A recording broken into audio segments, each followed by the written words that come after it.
फिर से बता देता हूँ, थोड़ा सा हम डाइवर्ट कर गए, थोड़ा सा डाइग्रेस हो गए।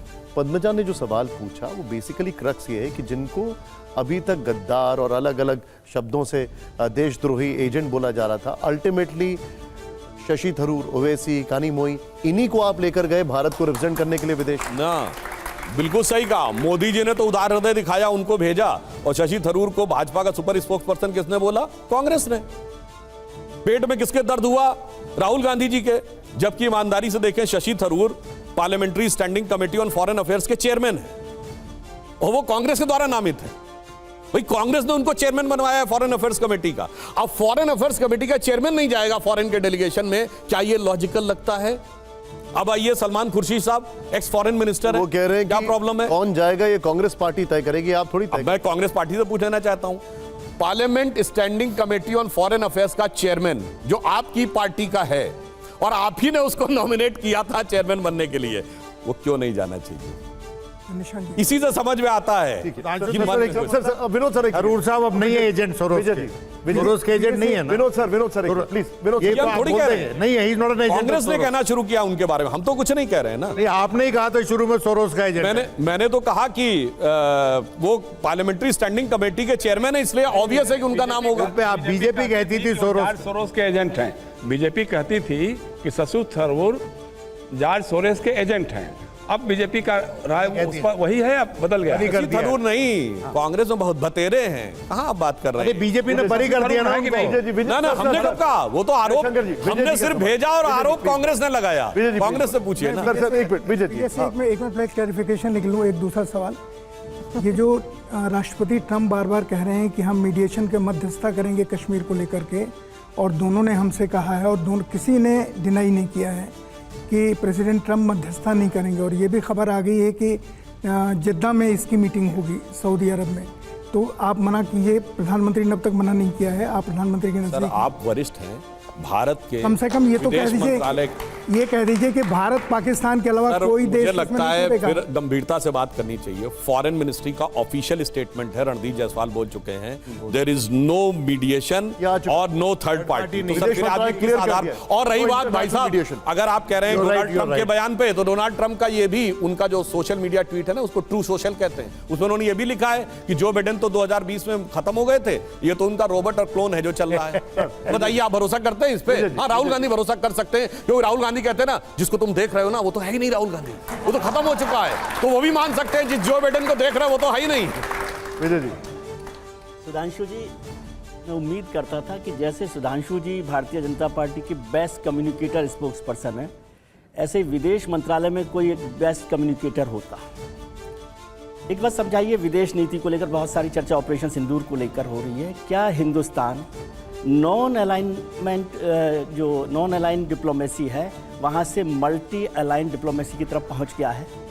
और जो हमारी इनकंसिस्टेंसी है डिप्लोमेसी को लेकर, उसको थोड़ा सा मुझे समझाइए, क्योंकि मैं बहुत डिप्लोमेसी नहीं समझता कि झूले से झड़प तक, केक से गोले तक, ऑल वेदर फ्रेंड से जो डिफेंस डील है उसको ख़त्म करने तक, और माय डियर फ्रेंड से लायर तक, और सार्क देशों को शपथ ग्रहण समारोह में बुलाकर कोई साथ खड़ा ना हो, ये कैसी कंसिस्टेंसी है विदेश नीति की? हाँ, बहुत आपने सही सवाल पूछा। देखिए, हमारी फॉरेन पॉलिसी के बारे में जो प्रधानमंत्री जी ने सबको बुलाया, वो एक बहुत बड़ा आधार बना विश्व में मैसेज देने का कि भारत अपनी तरफ से पूरे खुले दिल से काम कर रहा है। उसके बाद जो वहां गए, जिसके बारे में वो कहते बिरयानी खाना, बिरयानी तो भाई साहब वेज बिरयानी पाकिस्तान में बनती नहीं है, मोदी जी नॉनवेज खाते नहीं, वो एक अलग विषय है। उसके वो भी इसलिए जरूरी था कि जब हमने सर्जिकल स्ट्राइक की तो दुनिया में हमारा वो बहुत बड़ा बेस बना कि भारत डिप्लोमेसी में मैच्योर है, उसने अपनी तरफ से पूरी कोशिश की और उसके बाद जाके ये कार्रवाई हुई। और उसके बाद हम कहाँ बैठे? ऑन द लाइटर नोट में कहूँ कि भाई जैसे वो कई बार ये भी होता है, वो बलि से पहले थोड़ा उसकी पूजा पाठ भी की जाती है ना, तो वो भी उन्होंने करके दिखाया कि उसके बाद कर देंगे। अब आज की आप देखिए फॉरेन पॉलिसी, और चूंकि ऑपरेशन सिंदूर से रिलेटेड डिफेंस का मैटर चल रहा है, हमने S-400 रशिया से लिया, ठीक, उसके बाद अमेरिका ने हम पे प्रतिबंध नहीं लगाया। हम S-400 पाने वाले दुनिया के इकलौते देश हैं, जबकि हम क्वाड के मेंबर हैं।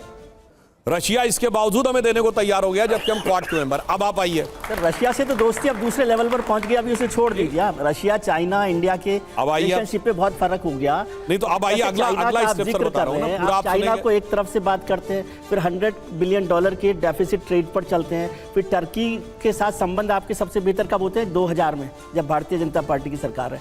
और टर्की के प्रेसिडेंट कब आते हैं? 2017 में, जब भारतीय जनता पार्टी की सरकार है। और आप अचानक कहते हैं नहीं हम टर्की के बायकॉट कर रहे हैं। थोड़ा सा मुझे तो समझने दिया कीजिए कि क्या हो क्या रहा है। मुझे लगता है पॉलिटिक्स में जिसको डिप्लोमेसी की थोड़ी भी समझ होगी, डिप्लोमेसी में कोई चीज कंसिस्टेंट नहीं रहती है। समय के पॉलिसी साथ- की बात, सर, पॉलिसी अब मेरी पूरी बात सुन लीजिए सर, पूरी बात आप। 62 में जिस अमेरिका ने हमारे पक्ष में धमकी दी थी, उसी अमेरिका ने 71 में 7th फ्लीट हमारे खिलाफ भेजा था। अब आप ये इनकंसिस्टेंटी कहेंगे, हमें अपनी परिस्थिति के अनुसार चेंज होना पड़ता है। अब आप आइए दूसरी बात, S-400 हमको रशिया ने दिया, अमेरिका उसके बावजूद हमको प्रीडेटर ड्रोन दे रहा है, जो कि नेटो के बाहर उसने किसी देश को नहीं दिया। We are the only country in the world जिसको अमेरिका प्रीडेटर ड्रोन दे रहा है और रशिया S-400 दे रहा है। हम दुनिया के एक ऐसे देश हैं जो क्वाड का भी मेंबर है और इसके बावजूद रशिया से दोस्ती भी है। हम रशिया से ऑयल भी ले रहे थे, इसके बावजूद अमेरिका से $45 बिलियन के ट्रेड सरप्लस में चल रहे थे। अब जो आपने झूला से झड़प तक की बात कही, बिल्कुल सही बात है।